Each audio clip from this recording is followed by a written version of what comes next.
본문은 이제 스데반이 행한 설교의 마지막 대목을 향하여 달려가고 있습니다. 이제까지 주님은 스데반을 통해서 유대인들의 그릇된 선민의식으로 인한 율법의 교조화가 이룬 신앙의 피해에 대해서 말씀하셨습니다. 유대인들은 율법이 가리키고 있는 궁극적 목적지였던 메시아, 예수님을 보지 못하고 믿지 못했습니다. 초대교회 시절부터 지금 시절에 이르기까지 그들은 여전히 율법에 대한 그릇된 이해와 인식, 또 뒤틀린 선민 사상으로 인해서 여호와 하나님에 대해서 바른 신앙을 갖는 것은 고사하고 현재 이 시간에도 중동 지역에 큰 갈등을 유발하고 있는 것입니다. 이 율법이 자기 자신을 비추어서 결국은 하나님의 은혜를 간구하는 자리, 즉 메시아인 예수 그리스도를 믿는 자리까지 나아가야 함에도 불구하고 율법의 잣대를 들어서 자신이 아닌 남을 향하게 함으로써 결국은 율법의 방향과 내용을 모두 잃어버리게 되었던 것입니다. 이제 유대인들은 율법을 담는 틀로서 뭔가 구별되고 가시적인 상징을 소유하게 됩니다. 초대교회 당시에 유대인들이 그토록 애착을 가지고 있던 예루살렘 성전의 원형은 광야 시절에 있었던 성막에서부터 기원됩니다. 이 성막은 하나님의 언약궤가 놓여있는 이동식 장막을 의미하는 것인데 출애굽 이후에 본격적으로 이스라엘 백성들에게 제사와 희생의 훈련을 시키기 위한 장소로서 주어지게 됩니다. 출애굽기 25장 8절 이하에서 하나님은 모세에게 성소를 지을 것을 지시하시는 대목이 처음으로 등장합니다. 내가 그들 중에 거할 성소를 그들을 시켜 나를 위하여 지으라 라고 말씀하십니다. 그리고 계속 이어서 이러저러한 방식으로 정확하고 정교하게 성막을 지을 것을 말씀하십니다. 뿐만 아니라 그 성막을 지어서 어떻게 활용할 것인지에 대해서 말씀을 주셨는데 출애굽기 25장 22절의 말씀을 보면 거기서 내가 너와 만나고 속죄소 위, 곧 증거궤 위에 있는 두 그룹 사이에서 내가 이스라엘 자손을 위하여 너에게 명할 모든 일을 너에게 이르리라 라고 말씀하십니다. 이제 이스라엘은 율법을 소유하게 되었고 하나님께서 그들 곁에 거하신다라는 언약궤와 성막 등을 제작함으로써 명실상부 하나님의 택함받은 민족임을 확신하는 데에 더 이상 이견이 없게끔 됩니다. 또한 그들이 하나님의 임재를 상징하는 언약궤를 제작을 하고 또 성막 안에 모셔둠으로 인해서 하나님은 언제나 자기들의 편에 서서 이스라엘을 대적하는 이방인들을 물리쳐 줄 것이다 라는 확신을 갖게 됩니다. 이들이 언약궤와 성막에 대해서 절대적인 의지를 하고 신뢰를 할 수 있었던 이유가 있었습니다. 그리고 또한 실제 역사 속에서 이러한 확신이 그들에게 들 수밖에 없었던 여러 가지 근거가 그들에게 있었는데 대표적인 몇 가지를 한번 보면 출애굽기 40장 34절 이하에 나타난 말씀으로서 언제나 그들의 광야 생활을 인도해 주던 하나님의 구름 기둥과 불 기둥이 그 성막 위를 떠나지 않았다라고 했습니다. 또한 그들의 이동을 알리는 구름의 움직임이 성막 위에서부터 시작되었다라는 것을 성경은 기록하고 있는 것입니다. 약 40년의 시간이 흘러서 이제 이스라엘은 가나안 입성을 앞두고 있습니다. 여호수아 3장 13절 이하의 말씀에는 이스라엘이 광야를 지나서 요단강을 건너 가나안 땅에 첫 발을 내딛는 의미 깊은 장면이 등장합니다. 가장 앞에는 제사장들이 여호와의 언약궤를 메고 앞장을 섰고 그들이 요단에 첫 발을 내딛자 흐르던 요단 강물이 마르기 시작합니다. 당시는 그 계절적인 영향으로 강물이 범람하던 시기였습니다. 걸어서 요단강을 건넌다라는 것은 있을 수 없는 일이었지만 그들의 눈앞에서 강물이 마르는 기적이 일어나게 된 것입니다. 이것이 이스라엘이 언약궤를 통하여 겪은 첫 번째 기적이었습니다. 이제 가나안 땅으로 입성한 이스라엘은 여리고 성 앞까지 진출하게 됩니다.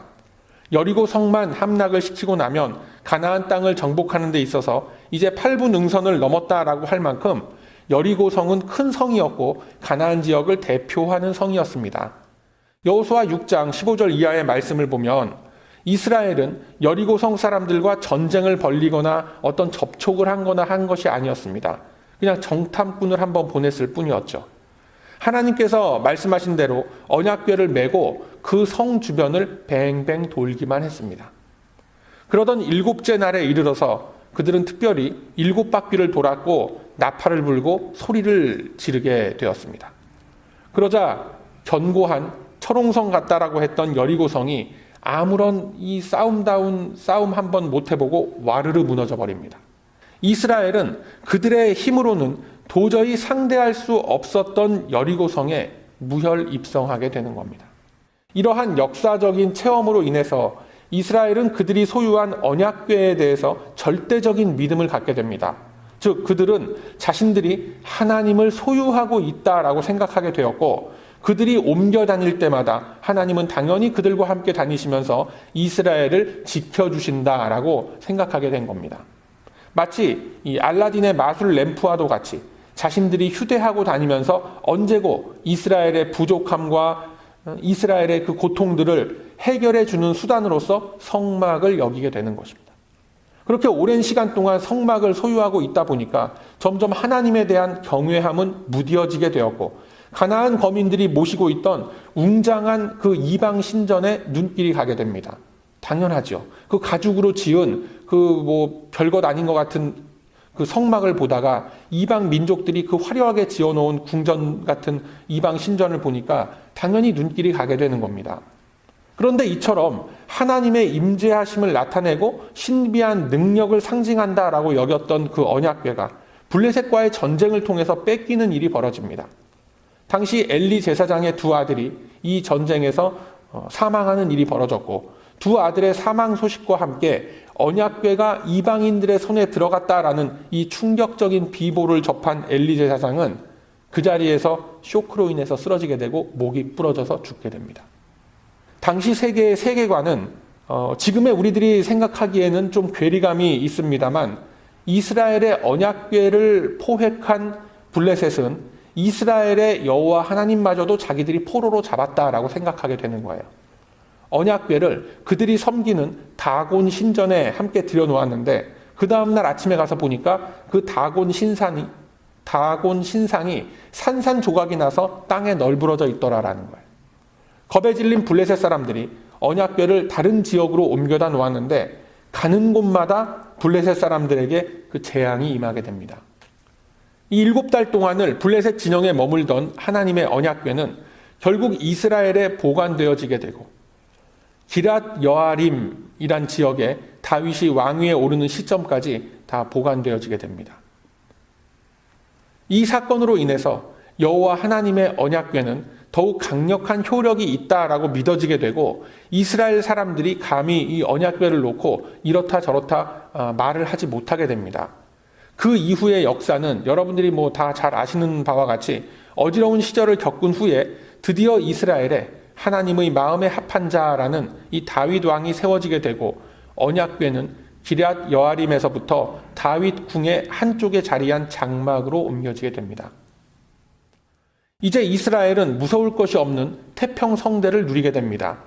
다윗 왕은 주변의 이방 민족들과 싸우는 족족 승리를 거두게 되고, 수많은 재물을 쌓아들이게 되고, 그의 왕궁은 주변의 어떤 왕궁보다도 웅장하게 건축이 되어졌고 치장되어졌습니다.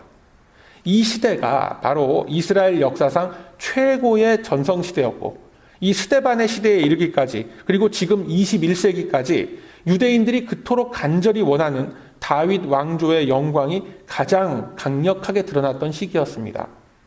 나중에 예수님의 시대에 활약했던 열심당원이나 바라바 이런 사람들이 모두 다 이 시절에 이스라엘의 영광과 부흥을 회복해 보겠다고 그 지하에서 로마 정부를 상대로 싸우던 그런 부류들이었던 것입니다. 이제 시간이 흘러서 솔로몬이 왕위에 오르게 됩니다. 아버지 때부터 수건 사업이었던 성전을 건축하게 됩니다. 다윗의 시절에 이미 성전을 건축하고 그 안에 언약궤를 모셔 놓으려고 했었지만, 하나님께서는 그의 손에 많은 피가 묻었음을 지적하시면서 성전 건축을 후대에 하라라고 말씀합니다. 숱한 전쟁을 통해서 다윗이 이방 민족들을 숱하게 멸절시켰던 것은 어디까지나 하나님의 역사하심이었지만, 다윗의 역할은 딱 거기까지였습니다. 하나님은 다윗에게 가시적인 성전 건축을 막으시면서 이렇게 말씀합니다. 역대상 17장 8절 이하의 말씀 보면 네가 어디를 가든지 내가 너와 함께 있어 너의 이름 또한 존귀하게 하였다라고 했습니다. 그리고 이어서 이와 같이 이제 네 뒤에서 내 씨로부터 아들 중 하나를 세우고 그 나라를 견고케 하리니 그는 나를 위하여 집을 건축할 것이요 그는 나를 영원히 견고케 하리라 라고 말씀합니다. 다윗의 입장에서는 이 말씀이 자신의 아들 솔로몬 때에 이르러서 하나님께서 지으라고 이렇게 하시는가 보다라고 생각을 했을 것입니다. 그리고 실제 역사 속에서 솔로몬 때 하나님의 성전을 웅장하게 건축하게 됩니다. 역대하 3장 그 이하의 말씀에 보면 성전 건축에 들어간 자재와 그 규모와 웅장함에 대해서 잘 기록해 놓으셨고 열왕기상 6장 이하에도 건축 과정과 그 모든 여정들을 잘 묘사해서 기록을 해 놓으셨습니다. 그러나 하나님의 말씀은 가시적인 성전을 짓고 그 안에 머물겠노라 라고 하신 것이 아닙니다. 결국 이스라엘은 솔로몬의 성전을 완성시킨 후에 남북이 갈라서게 되고 그 웅장하고 화려하게 지었던 성전은 결국 바벨론에 의해서 파괴돼 버리는 사건이 수백 년 뒤에 벌어지게 됩니다. 여러분, 역사의 길이 남을 대규모 토목공사를 통해서 이루어진 이 화려한 곳에 과연 하나님께서 거하시는 것을 좋아하실까요? 안 좋아하실까요? 이스라엘이 바벨론에 멸망당하기 훨씬 전에 이미 하나님은 이사야 선지자를 통해서 이렇게 말씀을 하셨습니다. 이사야 66장 1절에서 2절 말씀 보면 여호와께서 이같이 말씀을 하시는데 하늘은 나의 보좌요 땅은 나의 발등상이니 너희가 나를 위하여 무슨 집을 지을꼬 나의 안식할 처소가 어디랴 나 여호와가 말하노라 나의 손이 이 모든 것을 지어서 다 이루었느니라 라고 기록하고 있습니다. 애초에 하나님은 사람의 손으로 지은 나무 상자 속이나 가죽 장막 안에 거하시면서 이스라엘만 지키고 계신 분이 아니다라는 것을 선포하는 겁니다. 만물을 창조하시고 온 우주와 자연의 주인이신 하나님께서 어느 특정한 장소에만 계신다는 그 발상 자체가 벌써 이상한 겁니다. 이스라엘은 자신들이 이처럼 웅장하게 건축한 성전을 완공함으로써 자신들의 모든 의무와 소명은 다 끝났다라고 여기게 됩니다. 그저 1년에 한 번씩 유월절을 맞아서 예루살렘 성전을 찾아 제사를 드리는 것으로서 자신들의 모든 의무는 다 했고 이제 하나님은 자신들의 삶을 지켜주셔야만 하는 파수꾼 정도로 여기게 되는 겁니다. 쉽게 얘기해서 이런 겁니다. 내가 보험금 냈으니까 1년 동안은 그 언약의 유효기간이 지속될 것입니다 라고 믿는 거예요. 현대를 살아가는 우리들도 이러한 생각들을 무의식 중에 갖는 경우가 참 많이 있습니다. 내가 시간을 쪼개서 힘들게 예배 보러 나왔는데 뭔가 확실하게 얻어가는 것이 있어야 될 것 아니냐 이런 생각을 합니다. 그러한 생각이 굳이 나쁘다고 제가 말씀드리는 게 아닙니다. 그러나 그 생각의 밑바탕 속에 뭐가 있냐면 결국은 하나님 중심이 아닌 내가 중심이 되어 있는 신앙관이 자리 잡고 있더라라는 거예요. 하나님이 중심이 된 예배가 아니라 내가 중심이 되어서 나의 요구와 나의 바램을 이루어 보려는 종교 행위로 빠지게 되는 겁니다. 이것이 유대교를 비롯한 여러 그 일반적인 잡종교와 우리 기독교가 선명하게 구분되는 차이점입니다. 이처럼 하나님을 특정한 장소에 가두어 놓고 내가 필요할 때만 찾아와서 만난다라는 의식이 서서히 이스라엘 안에 스며들게 됨으로써 이스라엘의 신앙은 점점 형식적이 되어가고 교조화가 되어갑니다. 스데반이 이제 설교 막바지에 이르러 당시 유대인들의 외식과 무지함을 신랄하게 지적하고 있는데 사실은 이미 하나님께서 구약 성경 안에 다 말씀하신 내용들인 것입니다. 그러나 이들은 출애굽 당시에 광야에서 모세와 부딪혔던 그 시절부터 지금에 이르기까지 여전히 버리지 못하고 있는 그들의 왜곡된 성경에 대한 관점과 그릇된 구원관으로 인해서 이 모든 하나님의 말씀을 바르게 받아들일 수 있는 영적인 감각을 다 잃어버린 것입니다. 이사야 선지자뿐만이 아닙니다. 예루살렘 성전이 바벨론으로부터 파괴되기 직전에 예레미야 선지자를 통한 말씀은 더욱 강력한 회개와 말씀에 대한 통찰을 요구하고 있는 겁니다. 예레미야 7장의 말씀을 보면 바벨론이 쳐들어오기 얼마 전, 불과 몇 년 전에 선포되어진 말씀입니다. 예레미야 7장 2절부터 말씀을 보면 여호와께 경배하러 이 문으로 들어가는 유대인아 다 여호와의 말씀을 들으라 라고 하셨습니다. 그냥 모든 유대인들아 라고 하신 것이 아니라 하나님을 경배하러 성전문으로 통과하는 모든 이들에게 선포하신 말씀이다라는 것에 큰 의미가 있는 겁니다. 이어서 말씀하시길 너희의 길과 너희의 행위를 바르게 하라. 그리하면 내가 너희로 이곳에 머무르게 하리라 라고 하십니다. 이미 성전문으로 들어온 사람들에게 말씀하고 계신 거예요.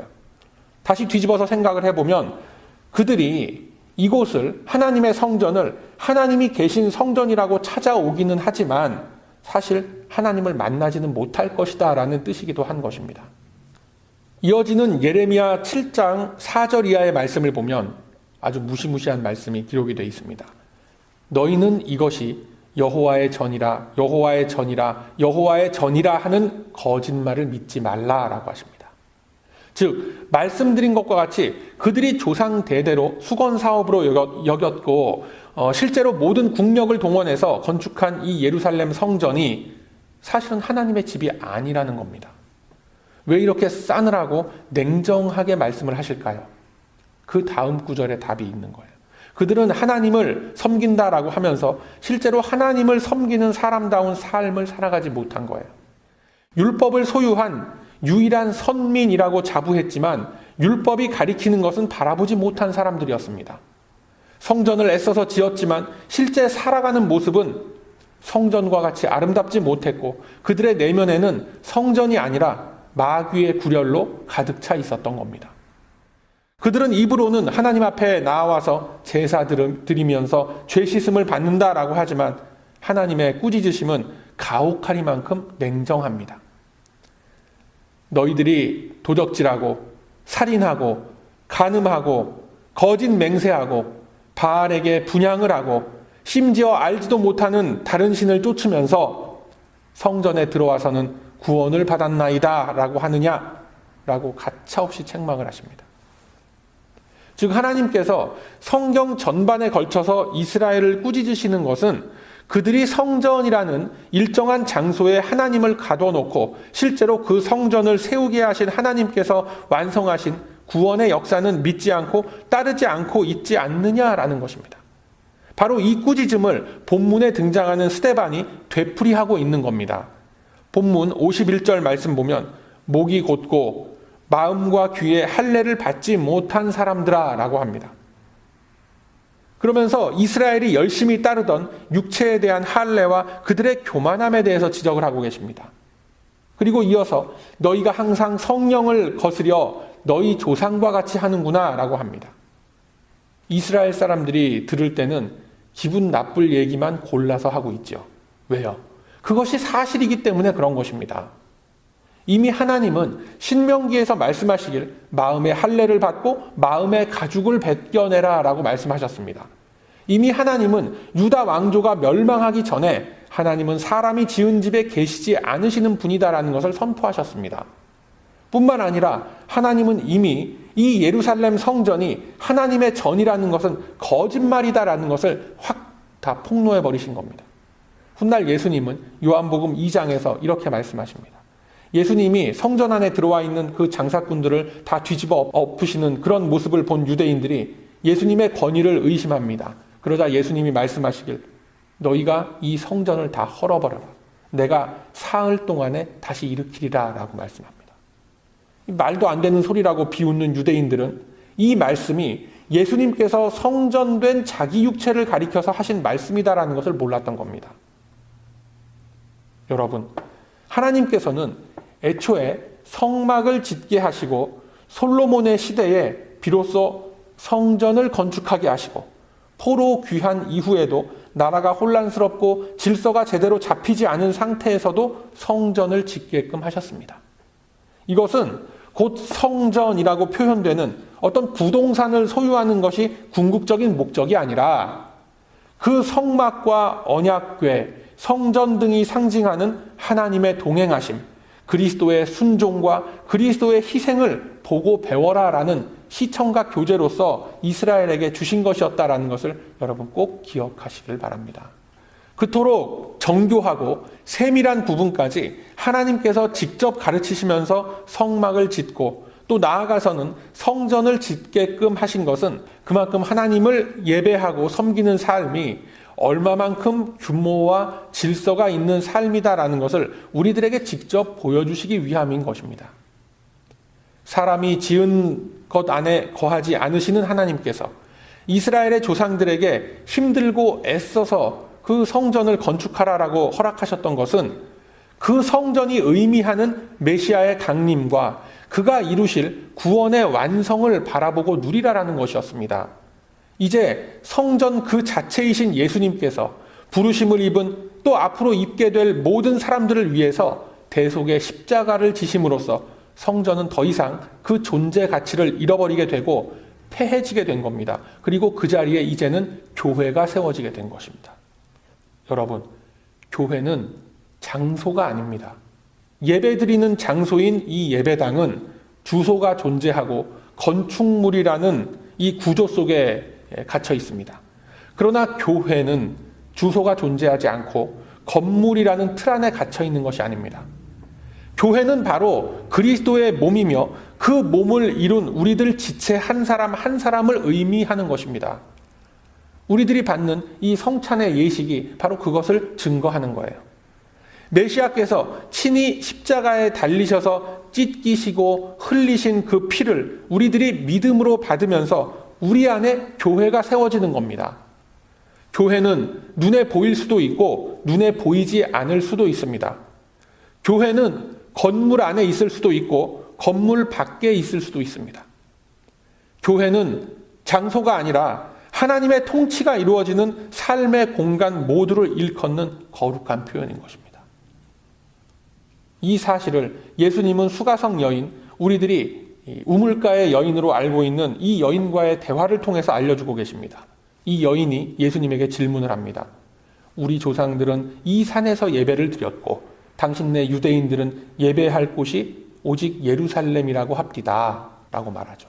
이 여인의 말은 진정으로 하나님을 만날 수 있는 예배 장소가 어딥니까? 라고 묻는 거예요. 이 여인의 물음 앞에 예수님의 대답이 뭡니까? 이 산도 아니고 예루살렘도 아니고 너희가 아버지께 예배할 때가 이를 것이다 라고 하십니다. 그리고 이어서 요한복음 2장 22절 말씀에 너희는 알지 못하는 것을 예배하지만 우리는 아는 것을 예배한다 라고 하시면서 하나님은 영이시니 예배하는 자가 신령과 진정으로 예배할지니라 라고 하셨음을 우리는 기억하고 있습니다.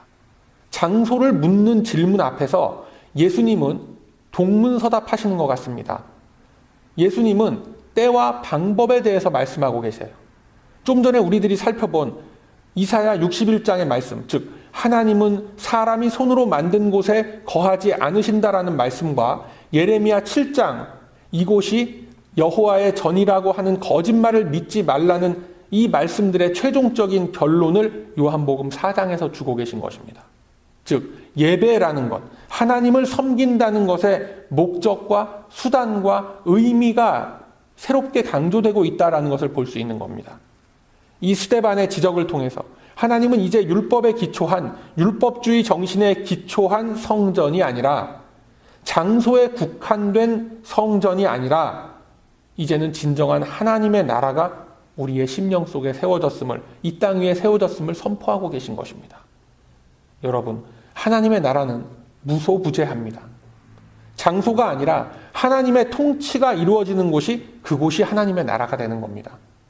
하나님의 말씀이 있는 곳, 성령께서 거하시는 곳이 그게 하나님 나라의 성전인 것입니다. 그래서 주님은 이렇게 말씀하고 계십니다. 고린도전서 6장 19절 이하의 말씀에 보면 너희 몸은 너희가 하나님께로부터 받은 바 너희 가운데 계신 성령의 전인 줄을 알지 못하느냐? 너희는 너희의 것이 아니라 라고 말씀합니다. 우리의 심령이, 우리의 몸이 성령께서 거하시는 성전인 줄로 믿으시길 바랍니다. 이 한 개인 개인의 심령들, 이 작은 성전들이 모여서 바로 그리스도의 몸이 되는 교회를 이루는 겁니다. 예수님께서 친히 모퉁이 돌이 되어 주사 우리들 한 사람 한 사람이 연결되어 주 안에서 진정한 하늘나라의 성전을 이루게 되는 겁니다. 그래서 우리 안에서는 하늘나라의 일들이, 즉 하나님의 성품과 하나님의 마음에 의거한 일들이 일어나야만 하는 겁니다. 오늘 이 본문을 통해서 스데반이 신랄하게 지적하고 있는 유대인들의 문제가 바로 이런 점이었습니다. 너희들이 언제나 예나 지금이나 성령을 거스려 너희 조상과도 같이, 너희들도 똑같이 따라하는구나. 하나님 말씀 전하는 선지자들을 핍박을 했고, 의인이 오시리라 예고한 자들을 잡아 죽였고, 천사가 전해준 율법을 받고도 그 율법을 지키지 않고 그저 가지고만 있었구나라는 것을 정확하게 꾸짖고 있었던 것입니다. 요즘 많이 사용하는 말로 뼈를 때리는 거죠. 뼈를 얻어맞고 유대인들이 회개하고 하나님 앞으로 돌아왔으면 좋았겠지만 현실은 어떻습니까? 분에 못 이겨서 스데반을 잡아서 돌로 쳐 죽이고 말았던 겁니다. 사랑하는 우리 베다니 가족 여러분, 우리는 이제 두 가지 갈림길에 서 있다라는 것을 알아야 합니다. 스데반이 지적했던 유대인들의 길 앞에 서시겠습니까? 아니면 스데반이 걸었던 길에 서시겠습니까? 유대인들이 섰던 길은 나로부터 시작된 신앙을 따르는 길이었습니다. 그들의 조상 때부터, 모세부터 이 사사기 시대, 왕조 시대를 거쳐가는 동안 왜곡되고 그릇된 자기 중심의 위로와 위안, 자기의 의로서 구원을 얻을 수 있다라는 그 교만함 등이 어우러진 범죄함의 길입니다. 스데반이 걷는 길은 예수님께서 걸으셨던 고난과 핍박의 길이었습니다. 여러분, 스데반이 바보가 아닌 이상 얼마든지 유대인들과 타협하고 적정선을 유지하면서 잘 지낼 수가 있었을 것입니다. 그러나 진리의 길 앞에는 타협이란 것이 없고 물러섬이라는 것이 없습니다. 여러분, 우리들이 진리의 길을 걷는다라고 해서 누가 나를 붙잡아다가 돌멩이로 막 쳐서 죽이는 그런 끔찍한 일들은 이제 우리 앞에 더 이상 벌어지지 않습니다. 우리가 맞서야 하는 대상은 다름 아닌 내 자신인 것입니다. 하나님을 부정하고 진리의 가르침을 깨부수려는 현대사회의 가치 질서 속에서 내 자신을 구해내는 겁니다. 주님은 우리에게 그 이상도 그 이하도 바라시지 않는다라는 것을 여러분 꼭 기억하시길 바랍니다. 그래도 내 주변 사람, 내 옆 사람이라도 좀 전도해야 되지 않겠나라는 그런 생각 드시죠, 여러분? 너무나 갸륵한 생각입니다. 반드시 우리의 옆에 있는 사람, 이 주변에 있는 사람들 다 전도해야 합니다.